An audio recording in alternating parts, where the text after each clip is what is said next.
Well, I'm Anna Wildey and I've lived in Hamilton 10 years.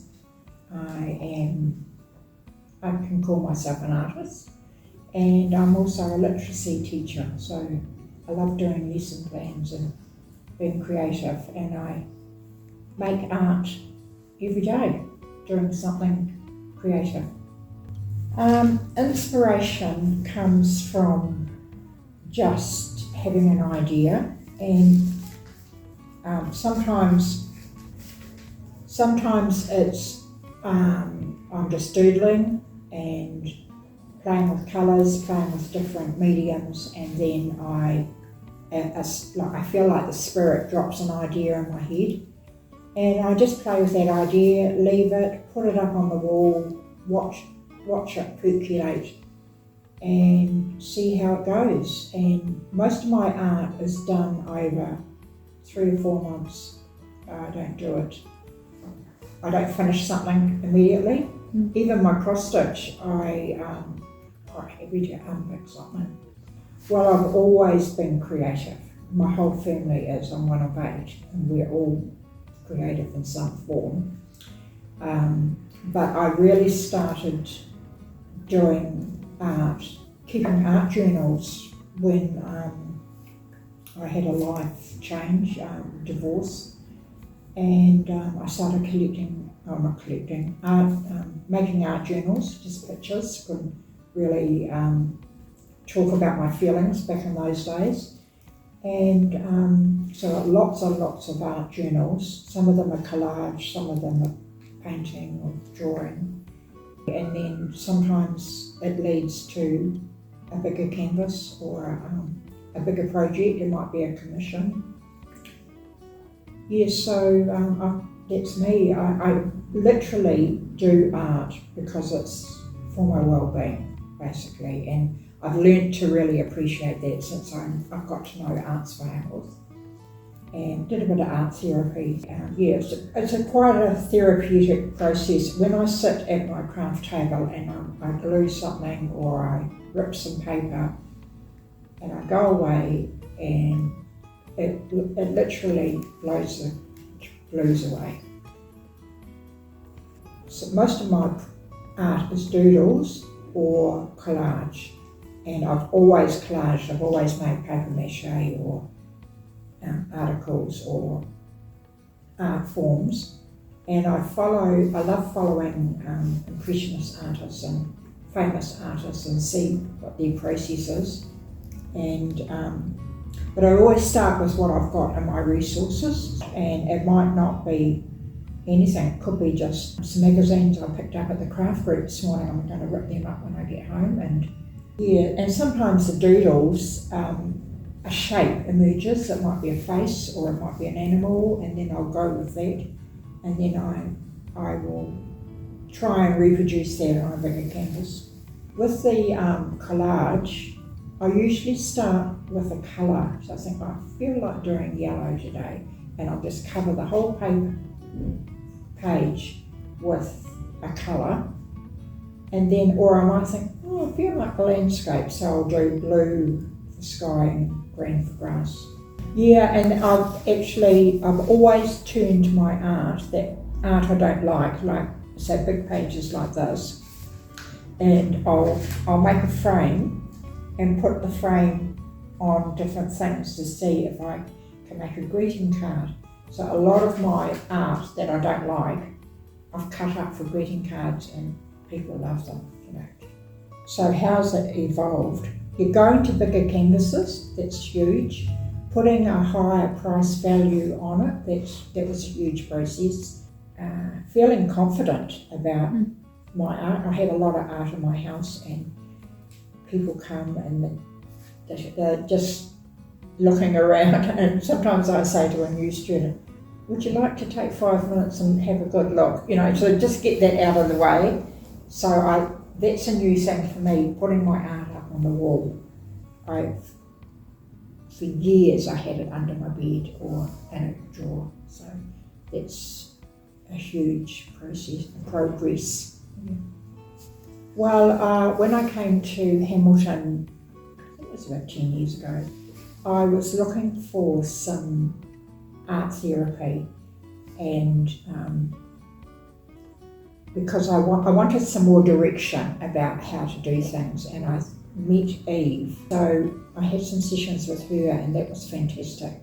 And I really love the idea of the charity, learning to art. I just love all that. I love the aesthetic of the whole place.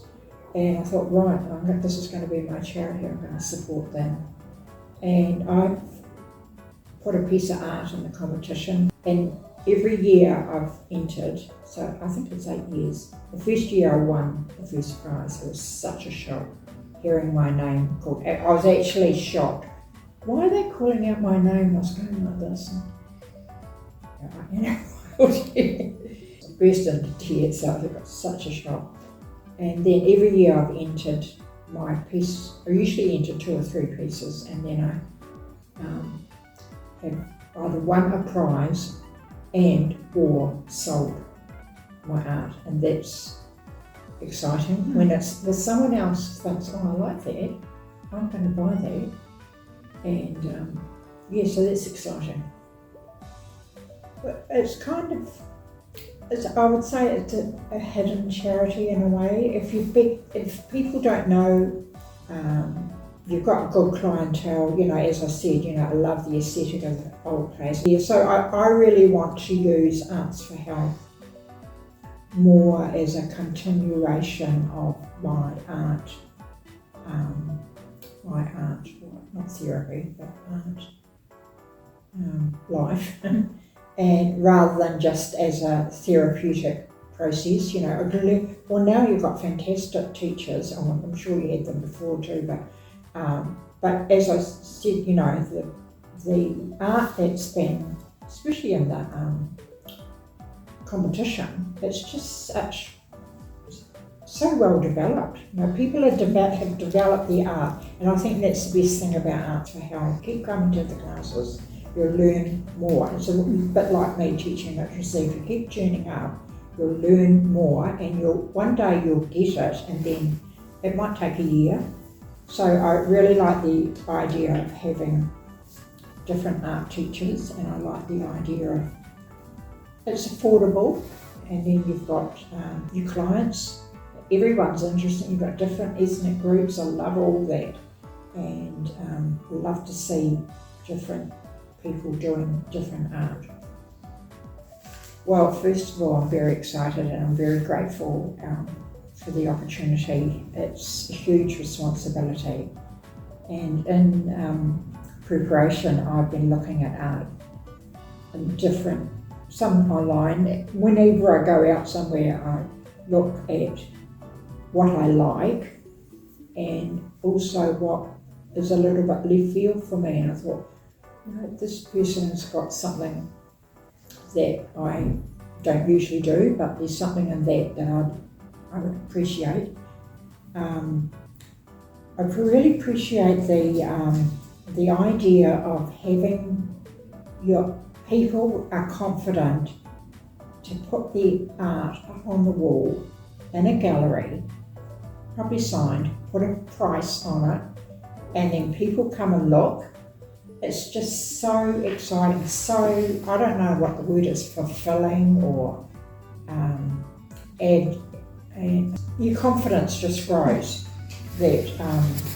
So that's what I'm looking forward to. Variety of art up on the wall.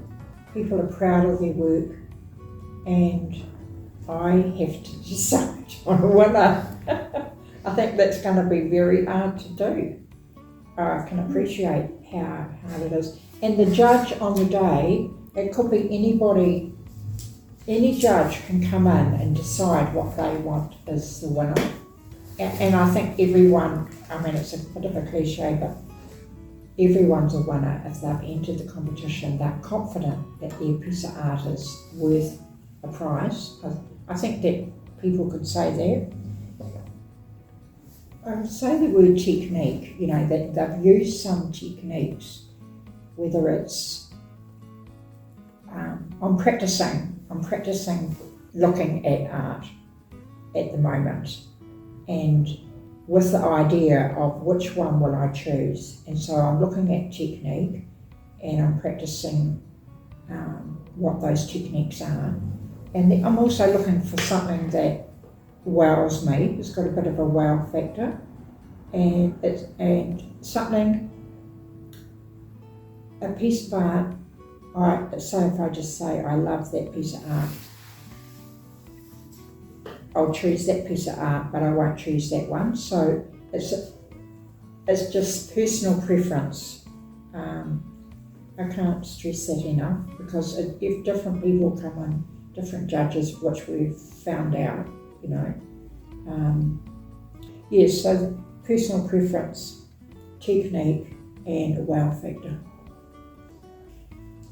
Oh, just start with what you've got. Whatever your style is, whatever pencils or paints or pastels or whatever you've got, start with that and keep on practicing, keep on developing that idea that you're playing with.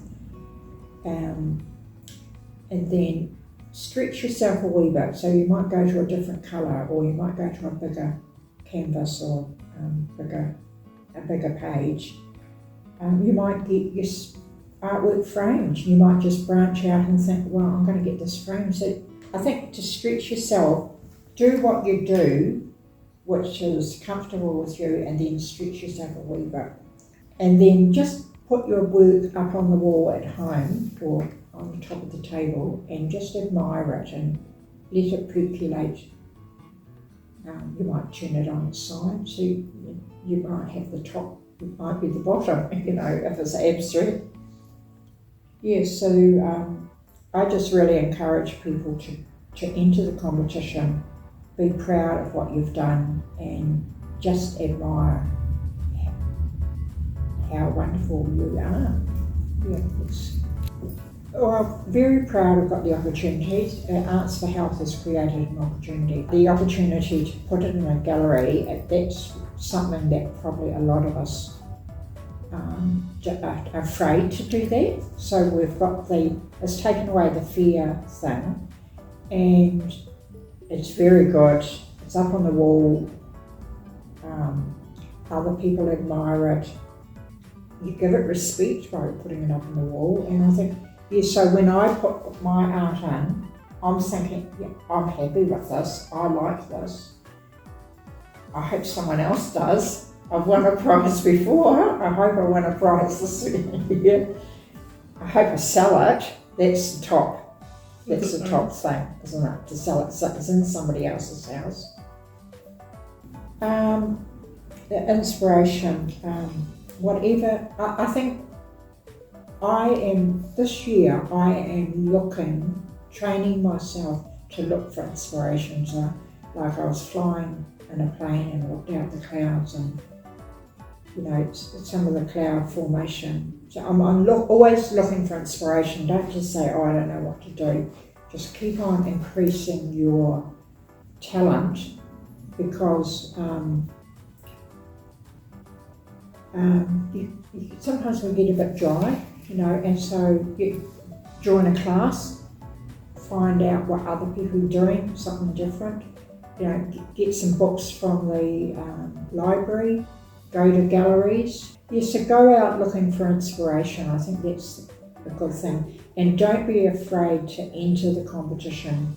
Who knows, your piece might be exactly what the judge will love one day. And who knows, you might be a judge one day too. And thank you everyone. I'm just really excited to be a part of this and very grateful. Thank you for the opportunity.